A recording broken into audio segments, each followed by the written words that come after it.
menunjukkan bagaimana kita bisa menganalisis data kasus dan waktu untuk menghasilkan visualisasi diagram bar dan aturan urutan data. Pertama-tama, di sini kita harus memiliki dataset terlebih dahulu.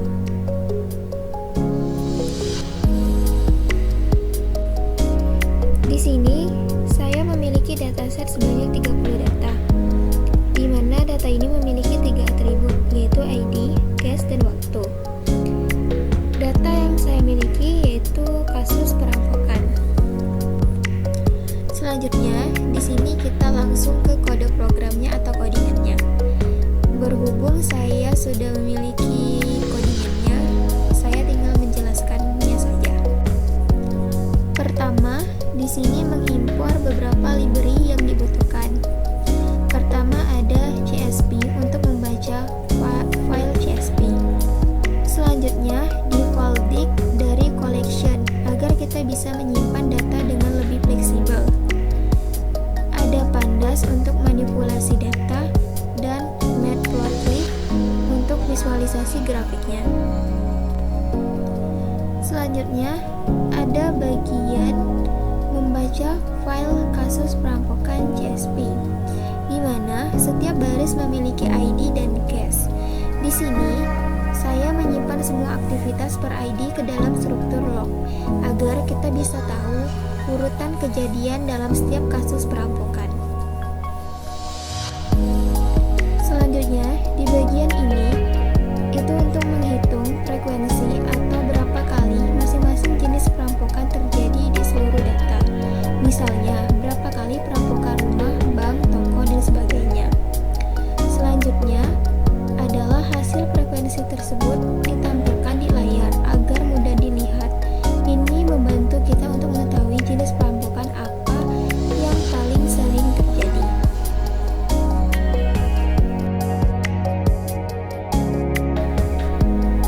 Kemudian, di sini menganalisis transisi atau urutan antara kasus perampokan.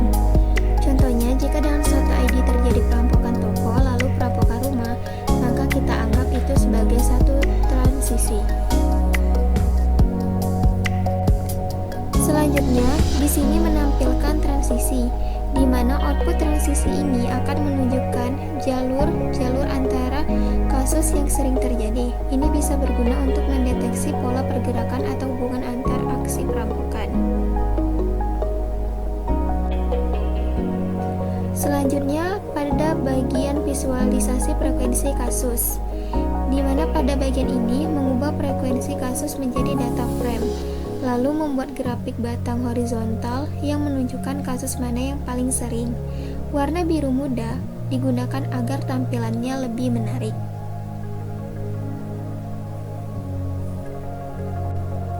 Selanjutnya, visualisasi transisi dengan NAT word.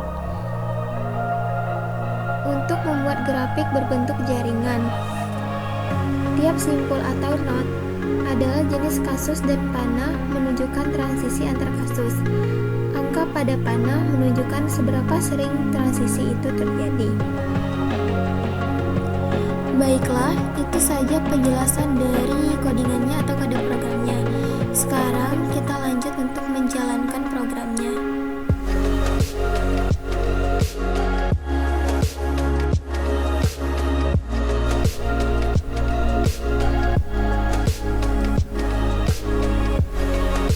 Berikut adalah hasil yang ditampilkan dari program analisis proses perampokan yang kita jalankan. Kita bisa lihat bahwa program ini menghasilkan dua jenis informasi penting.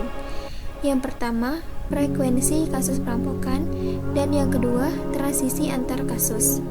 Di mana pada bagian pertama menunjukkan frekuensi atau jumlah kemunculan tiap jenis perampokan. Dan bagian kedua menunjukkan transisi atau urutan kejadian antara jenis perampokan. Selanjutnya, di sini ada juga tampilan dari diagram bar. Di mana pada diagram ini kita melihat frekuensi masing-masing jenis perampokan yang terjadi berdasarkan data yang kita analisis.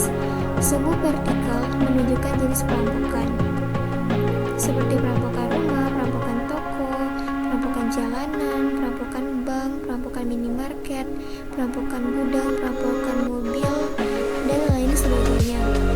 Sedangkan untuk sumbu horizontal menunjukkan jumlah kasus atau frekuensi kejadiannya.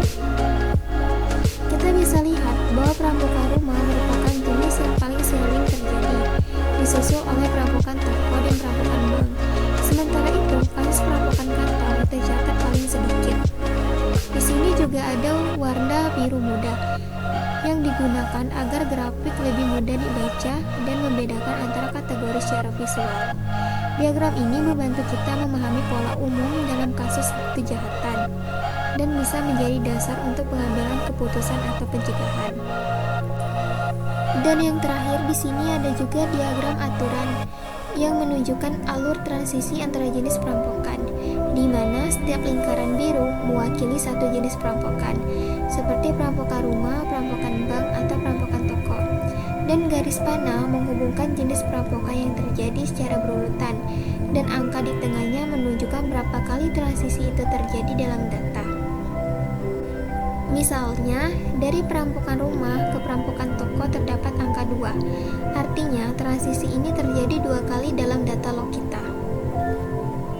Diagram ini sangat berguna untuk memahami alur kejadian atau proses dari kasus perampokan.